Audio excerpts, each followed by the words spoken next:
We are here with the infamous, Yeah. the notorious Yep. Ron Washam.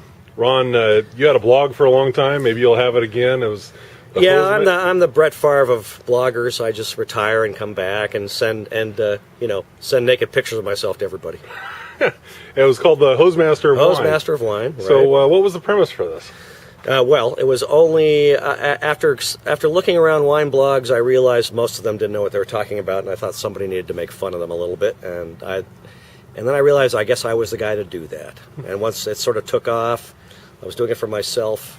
No one cared, and then once it got noticed, it sort of took off. You got noticed by the San Francisco Chronicle, didn't you? A year ago in the Chronicle, but before that, sort of Tom Wark, and then I had a big following. And because I made fun of bloggers, the Chronicle came looking for me because I think I expressed sort of their point of view, which is sort of their idea that they said to me. But for me, that was fun. I mean, it was great to be noticed and get some recognition. And it seemed like you had an awful lot of fun with that satirical style of writing as well. Well, that's what I always did for my whole life. So I had been a comedy writer out of college, and there's little satire in the wine business, as all of us know. We take ourselves pretty damn seriously, and yet we claim we don't. But we always say we don't. But the truth is, they take themselves very seriously. And the minute you make fun of them, they get upset about it, and that's what I was aiming for.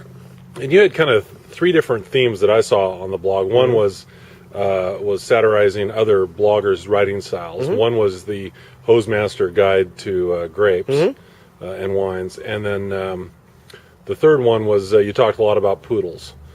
Yes, poodles, which is what because originally I said many years ago that blogs were the attention barking of lonely poodles.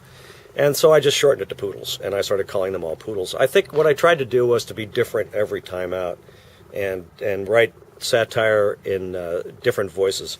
Be particularly mean one week, particularly stupid the next week. Bad jokes followed by kind of crueler, more intense satire, and then followed by just something more lighthearted, and then something completely different, some literary satire. I really did it for myself. I didn't care if anybody read it or not, honestly. It never mattered to me. For me, the joy of it was the creation of it. I didn't need to worry about what wine went with what song and all that other foolishness that goes on wine blogs, trying to come up with something. Oh, what wine would be with this TV show? Like, I just thought of this, and I'm the only one thought of it. There's nothing but banal, rather talentless people doing blogs. There's no qualification to have one, and I don't think there should be. But if you want to be out there and have people care about what you say, you should be able to say it articulately and not just slap it together and expect people to have some respect for you. So I noticed you didn't show up at the Wine Bloggers Conference in Walla Walla. Yeah, well, because I'm a coward. Because I didn't want to get beat up. I think I got more fan mail away from the site than I did on the site. People sort of didn't want to lie themselves with me too much, but I got lots of fan mail and hate mail. And my private email. It was kind of... But if you don't get hate mail, you're not doing it right. Give us some examples of some of the hate mail you got.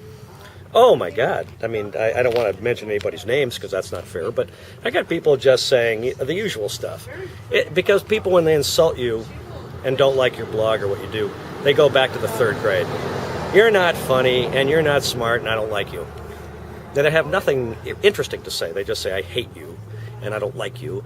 And I got that from all over the place, particularly when I satirized somebody who thought of themselves as sacrosanct. And, if you go after this person, it's funny. If you go after me, it's not funny anymore.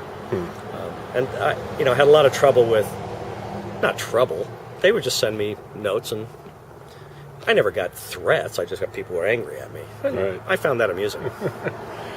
You must like some blogs out there, and I know that you contribute to some blogs. What are some of your favorites that you actually do read? At this point, since I haven't been blogging since the end of August, and I don't know that I'm going to go back. I might. I doubt it. I don't read very many. I read my friend Samantha's blog, Samantha Sans Dosage. She and I are sort of soulmates in the blog world, and I love to read her work. She's very talented. I still... That would be the beautiful Samantha, right? The gorgeous Samantha. The gorgeous Samantha, please. Yes. Yeah. Gorgeous Samantha.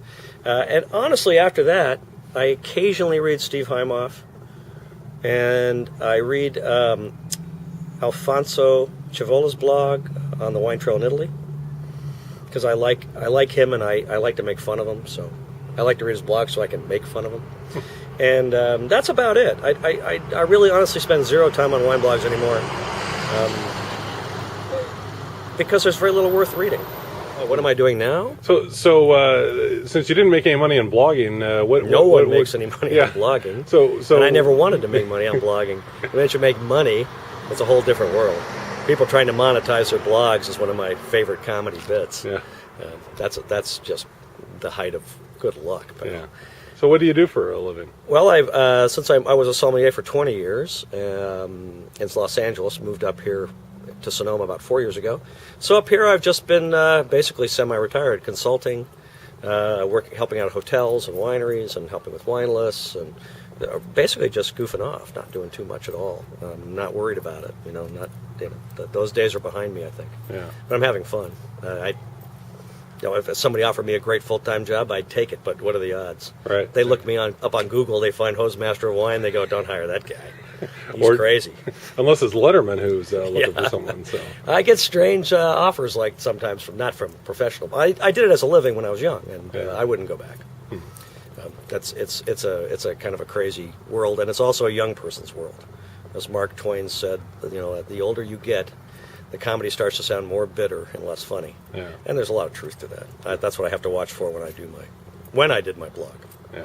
I'm still writing a little bit for my own pleasure. I don't really publish it much, but I do it. I've always done it. So Yeah. I might publish it again there's a few people need be taken down a few pegs. I might go after them for fun, but I won't, probably. All right. Well, Ron, thanks for your time. My pleasure, Andy. Nice meeting you. You too.